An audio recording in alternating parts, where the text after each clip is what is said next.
여러분 안녕하십니까? 조건호 강사입니다. 반갑습니다. 지난 시간에 이어서 건설공사 환경관리에 대해 살펴보는 시간을 갖겠습니다. 강의 목차입니다.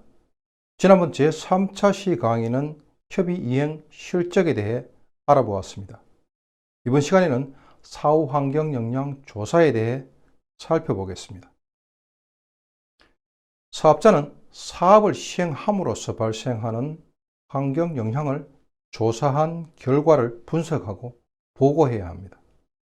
그러면 먼저 조사 항목의 파악에 대해서 살펴보겠습니다. 사후 환경 영향의 조사 항목은 환경영향 평가서 협의 과정에서 결정됩니다. 그리고 사업의 종류에 따라서 특성이 다르기 때문에 해당 사업에 어떤 항목을 선택할 것인지, 그리고 세부 항목은 어떤 것을 선택할 것인지가 달라질 수밖에 없습니다. 그러면 다음 장에서 좀 더 상세하게 살펴보겠습니다.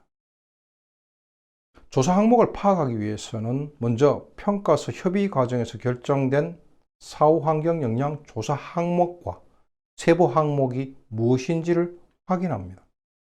이때 일반적인 조사 항목은 동식물상, 대기질, 수질, 해양환경, 지형지질, 토양, 친환경적 자원순환, 소음진동, 위락, 경관 등이 있습니다. 그리고 조사 항목을 파악했다면 파악한 조사 항목이 적절한지를 검토해야 합니다. 이때 조사 항목은 평가서 협의 과정에서 결정된 항목이 포함되어야 합니다. 그리고 사업자가 사업을 시행하면서 환경 영향이 발생할 가능성이 있다고 판단되는 항목을 추가할 수 있습니다. 그러면 다음 장에서 조사 항목과 세부 항목은 어떤 것인지 살펴보겠습니다. 첫 번째 항목은 동식물상입니다. 세부 항목은 동식물의 분포와 서식지, 식생, 업종 보호종, 육수 생태계, 저감 방안의 이행 여부 등이 있습니다. 다음은 대기질 항목입니다. 세부 항목은 미세먼지와 질소산화물 등의 대기 오염 물질과 저감 방안의 적정 운영 여부입니다. 다음 장에서 계속해서 조사 항목과 세부 항목에 대해서 알아보겠습니다. 수질 항목에 대한 세부 항목은 폐화와 BOD, COD 등의 수질 오염 물질과 침사지의 운영 여부입니다. 그리고 해양환경 항목의 세부 항목은 폐하와 강렬 감량, 그리고 COD 등의 오염 물질, 해양 동식물의 영향, 해수 유동의 변화, 해안선 침식, 오탁 방지막 설치 여부가 있습니다.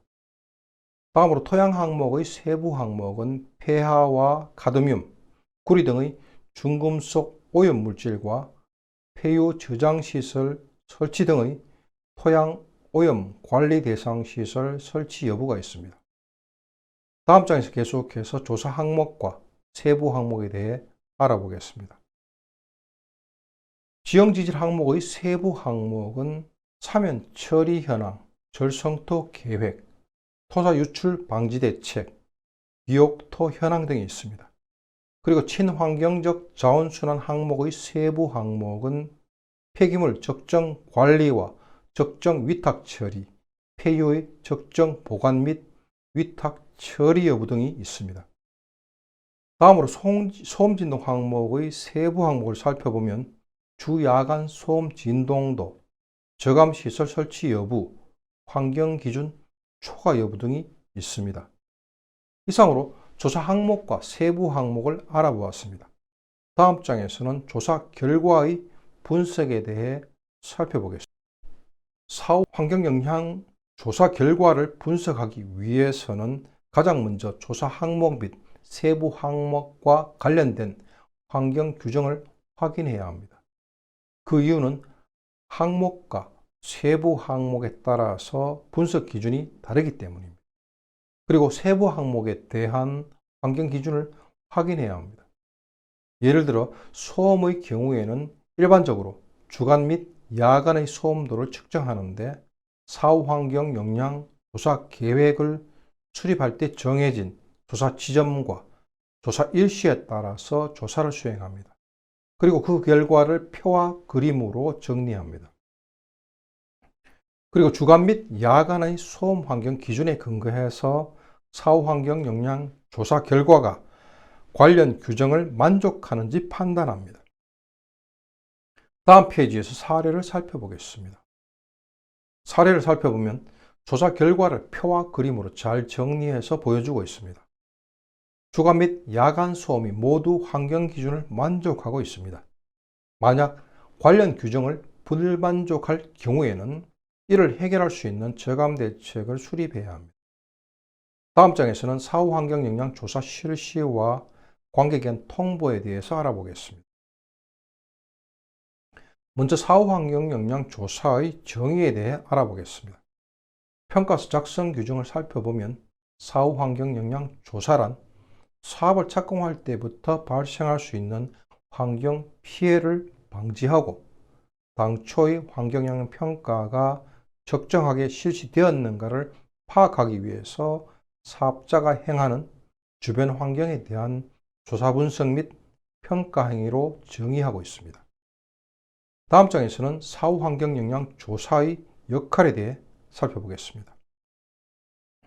환경 영향 평가 과정을 보면 사업자는 개발 사업을 시행하기 전에 사업으로 인한 환경 영향을 미리 예측 평가하고 그 결과를 바탕으로 환경 보전 계획을 수립합니다. 하지만 환경 영향을 미리 예측하고 평가한다는 것은 필연적으로 불확실성이 존재할 수밖에 없습니다. 그래서 수립된 환경 보전 대책도 완벽할 수 없는 한계가 있습니다. 따라서 환경 영향 조사는 사업을 착수한 이후에 발생하는 환경 영향을 모니터링함으로써 문제가 발생했을 때 추가해서 적절한 조치를 취할 수 있도록 하는 중요한 역할을 합니다. 다음 장에서는 사후 환경 영향 조사서 작성 시 유의사항에 대해 살펴보겠습니다. 첫째, 환경영향평가법 시행규칙 별지 제7호 서식에 따라 작성해야 합니다. 둘째, 조사 지역과 조사 지점은 환경영향평가서와 협의 내용에 따라 선정해야 합니다. 그리고 변경 시에 그 사유를 명확하게 제시해야 합니다. 셋째, 현황 조사할 때의 토공량이나 토사 적치량과 같은 주요 공사 내용 및 조건과 강수량 등의 기상조건, 운영할 때의 연료 사용량, 방지시설 가동 여부와 같은 가동 조건을 제시해야 합니다. 다음 장에서 계속해서 살펴보겠습니다. 넷째, 환경영향평가 협의회 심의 결과, 관계 행정기관 및 주민의 의견 수렴 결과 등을 종합적으로 고려함으로써 사업 시행으로 인한 주변 지역에 미치는 영향과 대기질, 악취, 수질, 소음, 진동 등의 주요 항목을 도출하고 집중적으로 검토해야 합니다. 다섯째, 조사 내용 중에서 관련 법령이나 계획 등 일정한 근거나 확인이 필요한 사항은 그 근거를 간략하게 기술해야 합니다. 이때는 내용을 확인할 수 있는 관련 문서 등의 사본을 제시해야 합니다. 다음 장에서 계속해서 살펴보겠습니다. 여섯째, 조사 내용 중에서 대외비를 포함하여 비밀로 분류해야 할 사항은 별책으로 분리해서 작성할 수 있습니다. 일곱째, 과학적인 사실에 근거를 두고 객관적이고 논리적으로 작성해야 합니다. 그리고 조사서를 작성할 때 사용된 전문 용어는 일반인이 이해할 수 있도록 해설을 추가해야 합니다. 다음 장에서는 조사서의 세부 작성 요령에 대해 살펴보겠습니다. 먼저 사업 개요 중에서 일반 현황을 살펴보겠습니다. 사업명은 환경영향 평가 협의시의 사업명을 기술하고 사업 유형은 환경평가법 시행령 별표 3의 사업 구분에 따라 작성합니다. 그리고 해당 공사의 전체 공정률을 기술합니다. 다음은 협의 내용 관리 책임자의 소속, 직책, 성명을 기재합니다. 다음 장에서는 사업 개요 중에서 사업 진행 현황을 살펴보겠습니다. 먼저 시설별 규모는 환경영향 평가 시와 사업 승인 시의 면적이 다른 경우이거나 사업 규모가 변경된 경우에는 각각의 경우를 구분해서 작성합니다. 이때 사업지구 위치도와 토지이용 계획도를 제시하고 사업별 시설 규모와 단지별 부지 면적, 그리고 시설물 설치 내용을 구분해서 작성합니다. 다음은 토목 건축, 조경 등의 세부 공정률과 주요 시설물별 설치 현황을 구분해서 기재합니다. 다음 장에서는 사업 추진 경위의 작성 요령을 살펴보겠습니다. 사업 추진 경위는 환경영향 평가 협의, 변경 협의, 사업계획 승인, 사업계획 변경, 사후 환경 영향 조사 보고서 작성 등을 날짜 순으로 작성하되 변경 내용을 기재합니다. 이때 공사 중지 현황의 구체적인 일시와 내용을 기재합니다. 그리고 일부 시설을 준공한 경우에는 시설별 준공일을 제시합니다. 다음 장에서는 조사 실시 내용 및 조사 결과의 작성을 살펴보겠습니다. 조사 실시 내용 중에서 구분 조사 항목 작성 방법을 살펴보면 사후 환경 영향 조사 실시 항목을 평가 시에 협의된 조사 항목, 그리고 조사 계획 수립 항목과 비교해서 표로 작성합니다. 이때 평가 시에 조사했던 항목과 협의 내용에서 추가 제시된 항목, 사후 환경 영향 조사 계획 수립 항목, 조사 실시 항목을 비교해서 동일하거나 조사를 실시한 경우에는 해당欄에 동그라미를 표시합니다. 그리고 조사 계획을 수립하지 않거나 조사를 실시하지 않은 경우에는 비고란에 사유를 명기합니다. 다음은 조사 지점 작성 방법을 살펴보겠습니다. 공통사항의 경우에는 조사 지점을 환경영향 평가 시와 사후 환경 영향 조사 시로 구분해서 양식에 따라 작성합니다. 동식물상 항목의 경우에는 조사 지점과 경로는 분류 군별로 지점과 좌표를 도면으로 제시합니다. 환경질 조사 항목의 경우에는 환경영향 평가 시와 사후 환경 영향 조사 시의 조사 지점이 비교 가능하도록 위치도에 명확하게 제시합니다. 다음은 조사 일시 등의 작성 방법에 대해 살펴보겠습니다. 공통사항의 경우에는 환경질 조사 일시와 수질오염 공정시험 기준 등의 조사 방법을 환경영향 평가 시와 사후 환경영향 조사 계획 시, 그리고 사후 환경영향 조사 시로 구분해서 양식에 따라 작성합니다. 동식물상의 경우에는 조사 횟수와 조사 범위, 조사 지점과 조사 경로, 그리고 조사 방법을 구체적으로 제시합니다. 대기질의 경우에는 대기 환경 기준의 항목별 조사 일시와 조사 방법, 그리고 강우 현황과 함께 조사 시의 토공량과 장비 투입 대수 등 공사 현황을 구체적으로 제시합니다. 다음 장에서 계속해서 조사 일시 등의 작성 방법을 살펴보겠습니다. 수질의 경우에는 수질 환경 기준의 항목별 조사 일시와 조사 방법을 구체적으로 제시하고 공사 시 심사지 관련 조사 내용은 물환경 보전법의 비점 오염 저감시설 설치 및 관리 운영 매뉴얼에 따른 유지관리 내용을 제시합니다. 해양환경의 경우에는 항목별 조사 일시와 해양환경 오염 공정 시험 기준 등의 조사 방법을 구체적으로 제시합니다. 토양과 지형지질, 친환경적 자원순환, 초음 진동의 경우에도 항목별 조사 일시와 조사 방법을 구체적으로 제시합니다. 다음은 조사 결과와 조치사항의 작성 방법을 살펴보겠습니다. 조사 결과의 작성 방법은 대기와 수질, 그리고 생태계 등에 대한 환경질 조사 결과를 요약해서 세부 항목별로 작성합니다. 그리고 검토 결과 및 조치사항 작성 방법은 검토 결과란에 각 항목별 조사 결과를 토대로 사업 시행으로 인한 환경 영향에 대해서 간략하게 작성합니다. 그리고 조치사항란에는 검토 결과에 따른 조치사항을 간단하게 작성합니다. 다음 장에서는 조사 결과에 따른 조치 및 평가를 살펴보겠습니다. 조사 결과에 따른 조치 및 평가 중에서 먼저 조치사항 작성 방법을 살펴보겠습니다. 사후 환경 영향을 조사한 결과 법정 보호종을 발견하거나 환경 기준이나 협의 기준을 초과함으로써 주변 환경에 피해를 끼치는 것을 방지하기 위해서 필요한 조치를 한 경우에는 그 내용을 기재합니다. 다음은 평가 결과 작성 방법을 살펴보겠습니다.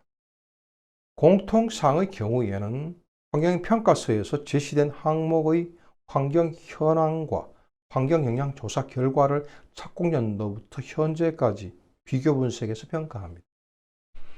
그리고 그 내용을 알기 쉽도록 비교 분석표에 그래프로 제시합니다.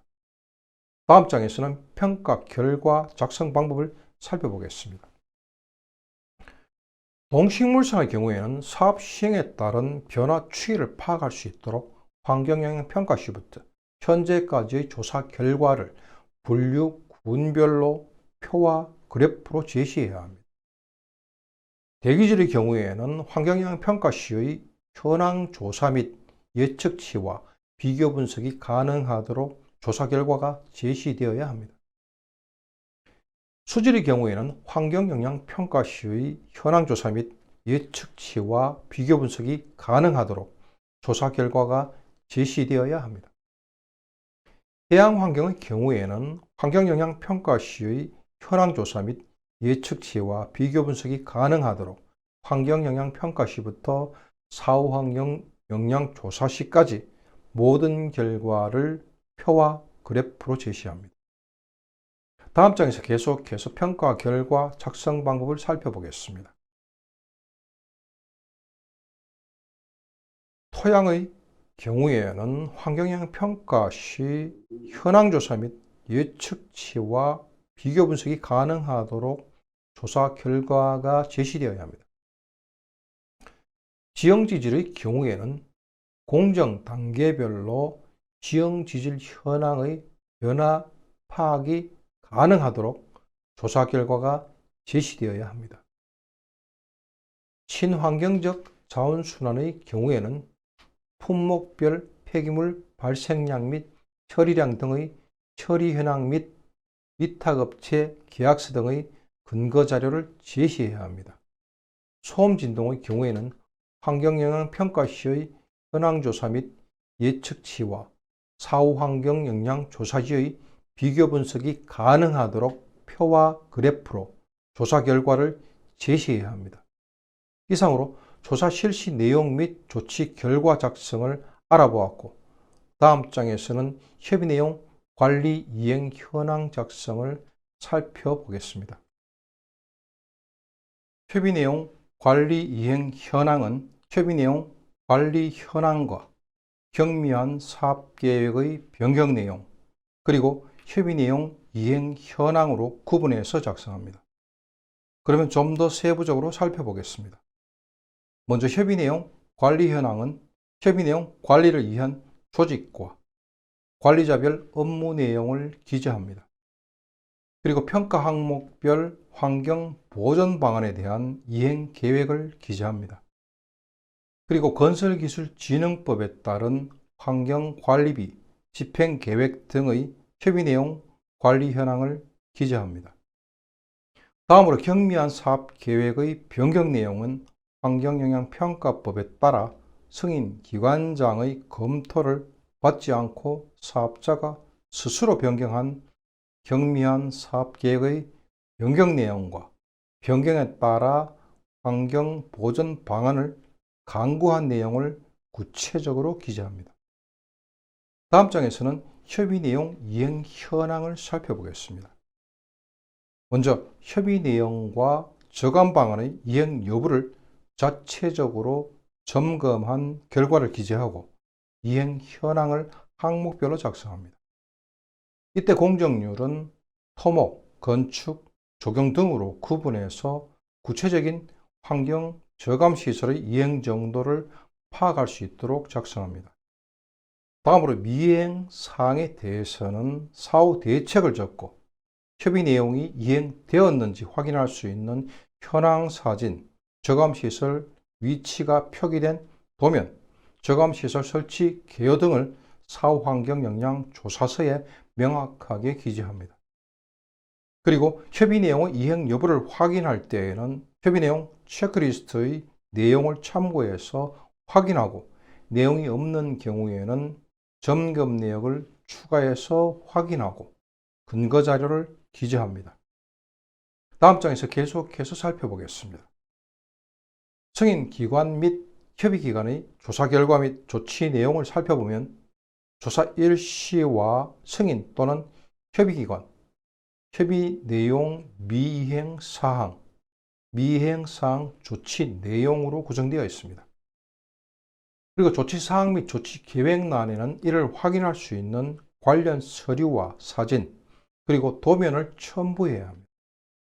다음으로 사후 환경 영향 조사 결과 종합 평가를 살펴보면 환경 현황 및 영향 예측, 환경 영향 조사 계획, 환경 영향 조사에 따른 환경질 조사 결과, 협의 내용 관리 및 이행 현황 등을 종합적으로 검토하여 환경 영향 조사 결과를 제시하고 환경 영향 조사 사항의 문제점과 개선 방안 등을 작성해야 합니다. 마지막으로 부록의 작성 방법을 살펴보겠습니다. 첫 번째로 환경 영향 조사 업체 현황을 살펴보면 사후 환경 영향 조사서 작성을 환경 영향 평가업자에게 대행하게 한 경우 이를 정확하게 기재합니다.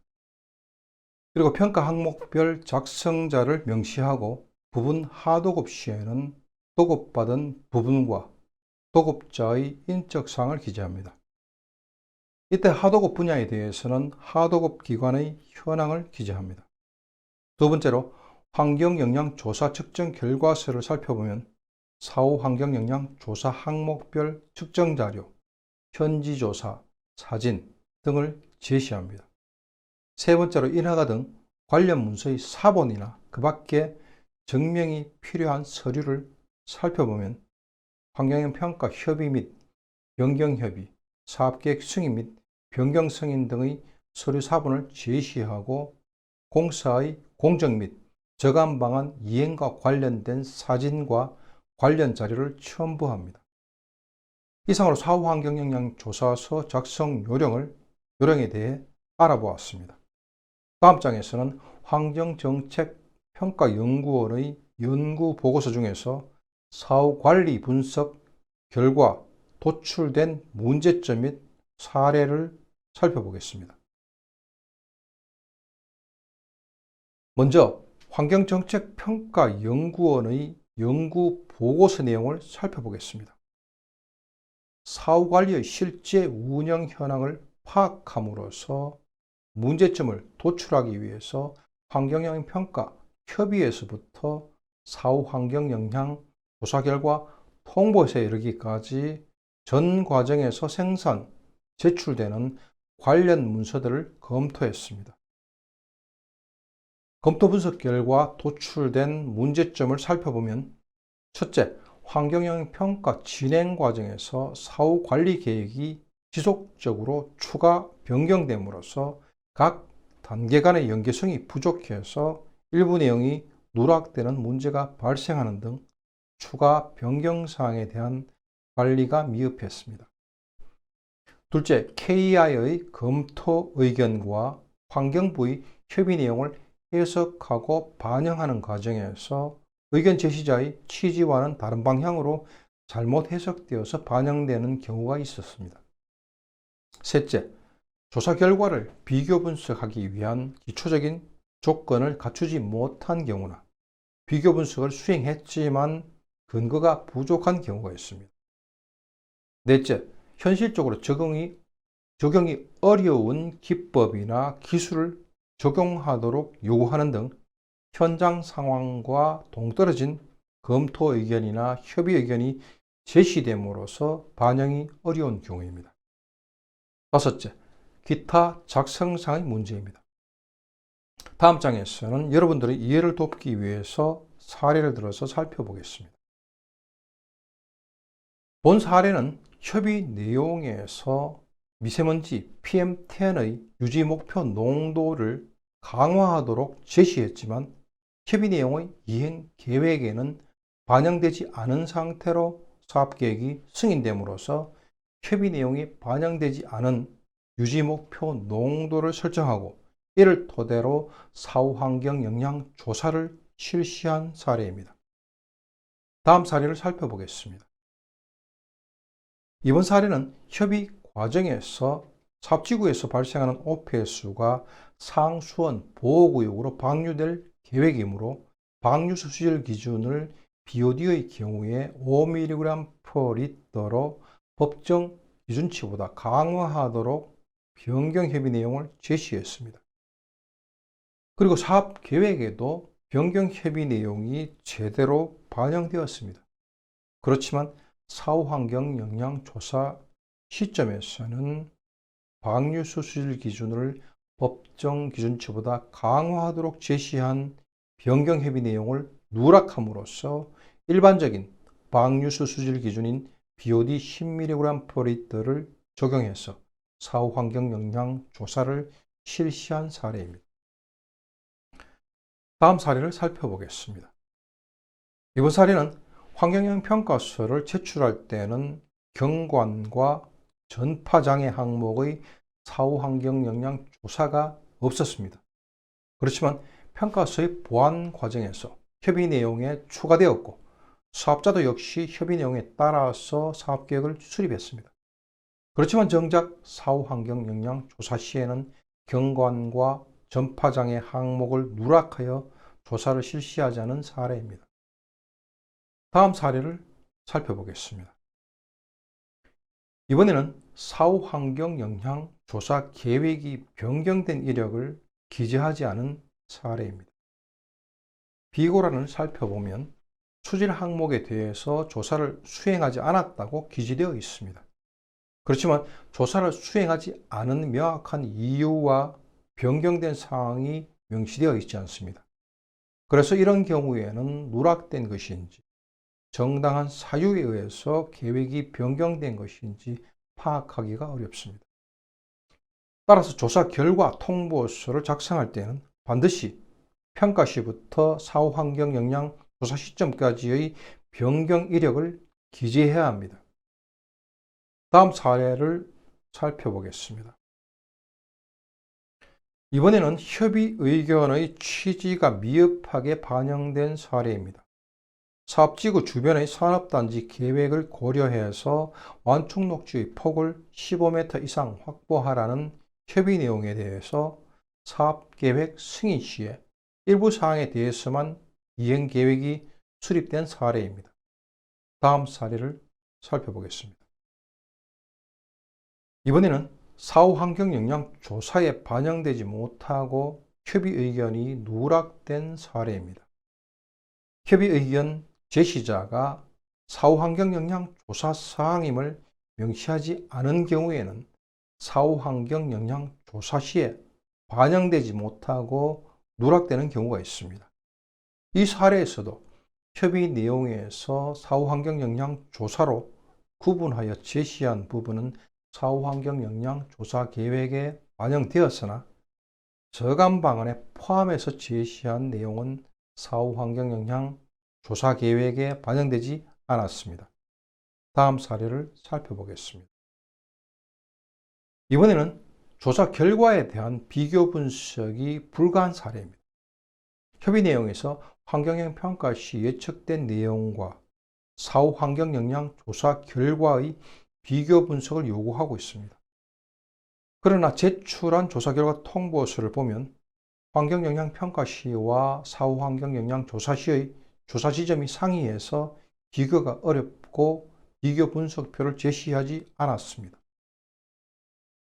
다음 사례를 살펴보겠습니다. 이번에는 공사에 의한 영향과 무관한 지역에 대해서 조사를 실시한 사례입니다. 조사 결과 통보서를 보면 조사 지점의 대부분은 공사 지역과 무관한 지역이므로 영향이 없는 것으로 분석하고 있습니다. 분석 결과의 설득력이 떨어집니다. 이런 경우에는 당초의 조사 지점 선정에서부터 문제가 있는 것으로 판단됩니다. 다음 사례를 살펴보겠습니다. 이번에는 비교 분석의 근거와 대책 마련이 미흡한 사례입니다. 조사 결과 통보서를 살펴보면 예측하지 못한 환경 영향이 발생하였으나 이에 대한 대응책을 마련하거나 원인 분석을 실시하지 않고 주변에 미치는 영향이 미미하다고 자체적으로 판단하고 있습니다. 그러나 이에 대한 구체적인 근거가 부족합니다. 이런 경우 사후 환경 영향 조사의 실효성 저하가 우려됩니다. 다음 사례를 살펴보겠습니다. 이번에는 조사 결과에 따른 대책 수립이 미흡한 사례입니다.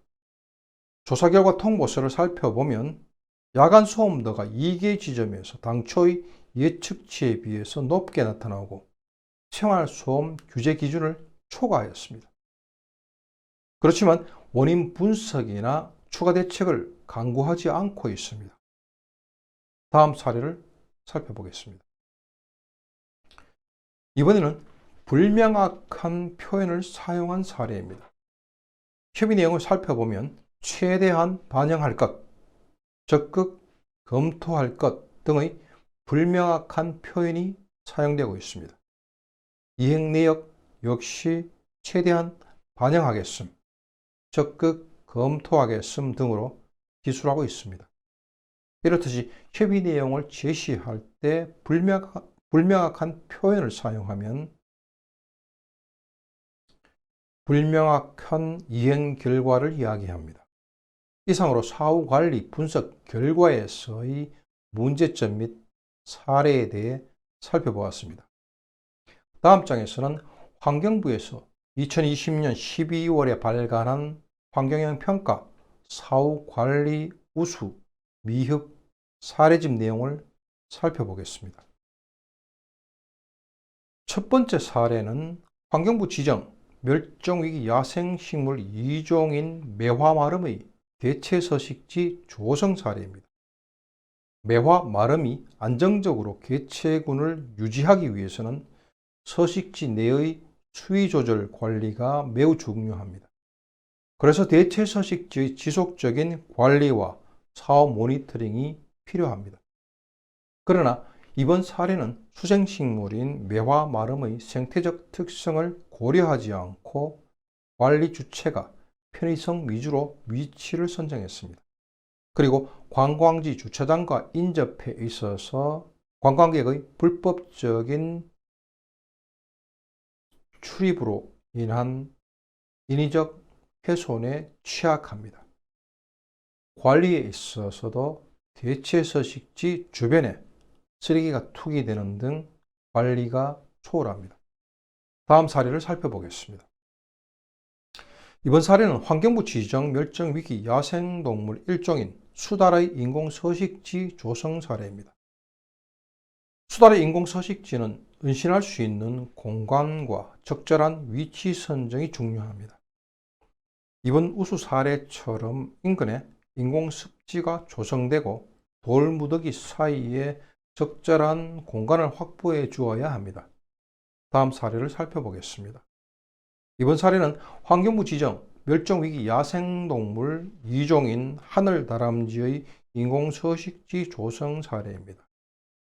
자연적 소재를 이용해서 인공둥지를 설치함으로써 주변 경관과의 이질감이 적고 인공둥지의 높이도 2.5m에서 3m로 측정합니다. 하지만 인공둥지를 설치하면서 수목을 직접적으로 훼손하고 있습니다. 그리고 하늘다람쥐의 서식 환경을 고려한다면 임도의 주변부보다는 먹이원이 풍부한 산림 내의 중앙부에 설치하는 것이 바람직합니다. 그리고 둥지의 측면부에 개폐시설을 추가 설치함으로써 천적으로부터의 안전성을 확보하고 이용성을 확보할 필요가 있습니다. 그리고 무엇보다도 지속적인 관리가 필요합니다. 다음 사례를 살펴보겠습니다. 이번 사례는 환경부 지정 멸종위기 야생동물 2종인 맹꽁이의 대체서식지 조성 사례입니다. 울타리의 높이는 지상 0.5m 이상, 망의 폭은 최대 가로 세로 1cm 이내로 하고 망의 끝을 대체서식지 쪽으로 꺾음으로써 양서류가 이탈하는 것을 방지하도록 설치하는 것이 좋습니다. 이번 사례를 보면 우선 맹꽁이의 보호를 위한 유도 울타리가 관리 미흡으로 부분적으로 훼손되어 있습니다. 그리고 대체 서식지가 공사장과 폐기물 처리 적치장에 인접해 있어서 서식지 내 외부에 위험 요인이 많아 보입니다. 그래서 대체 서식지의 안정적인 복원을 위해서는 공사의 영향이 없는 장소에 일시적으로 격리시킨 뒤에 공사를 완료하고 주변 환경의 안정화 기간을 거친 다음 원래의 서식지로 이주하는 것이 바람직합니다. 다음 사례를 살펴보겠습니다.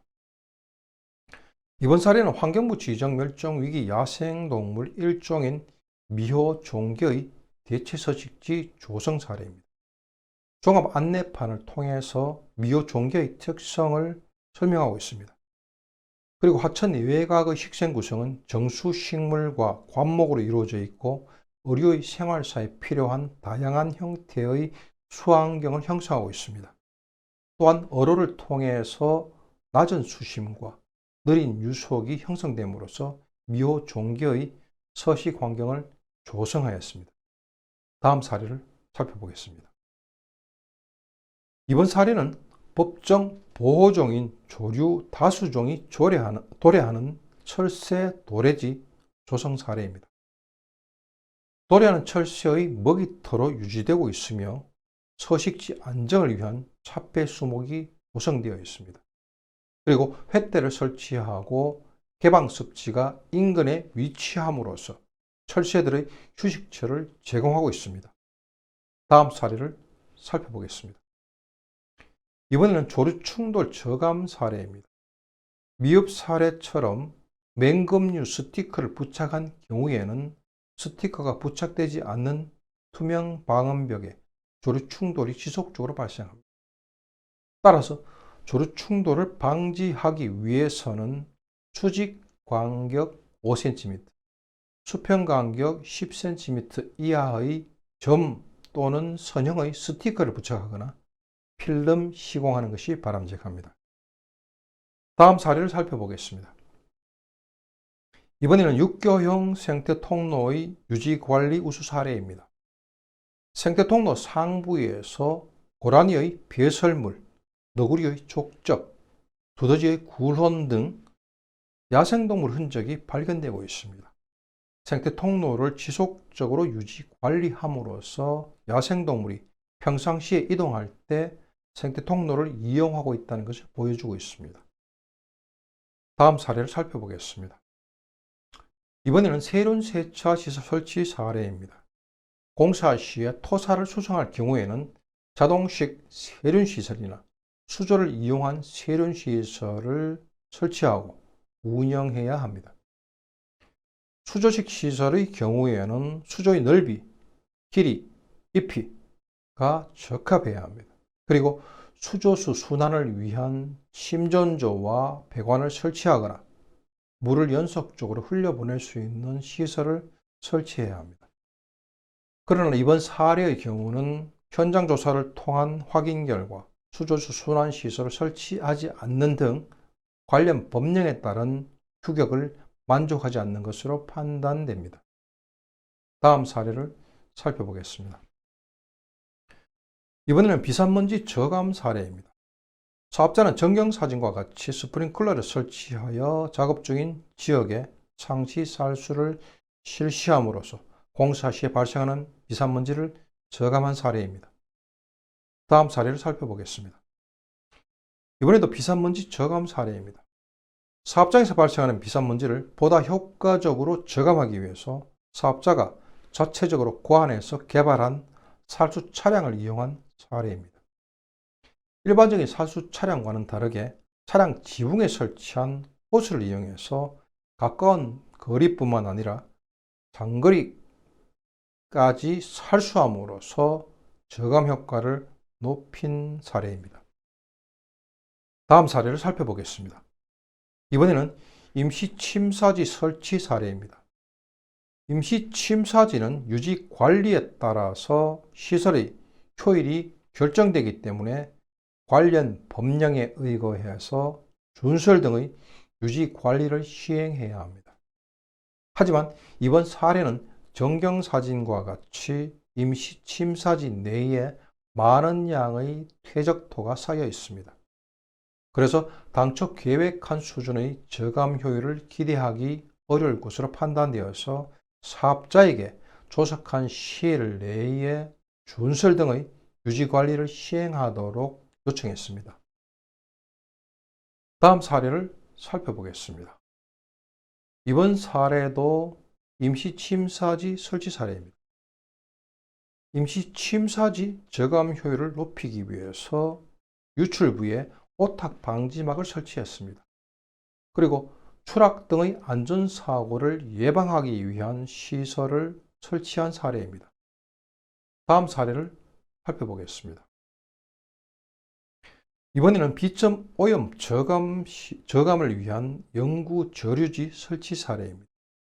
영구저류지의 전경사진을 보면 왼쪽 사진의 유입부와 오른쪽 사진의 유출부가 너무 가깝게 설치되어 있습니다. 그래서 물의 흐름이 발생하지 않는 사수역이 발생할 가능성이 있습니다.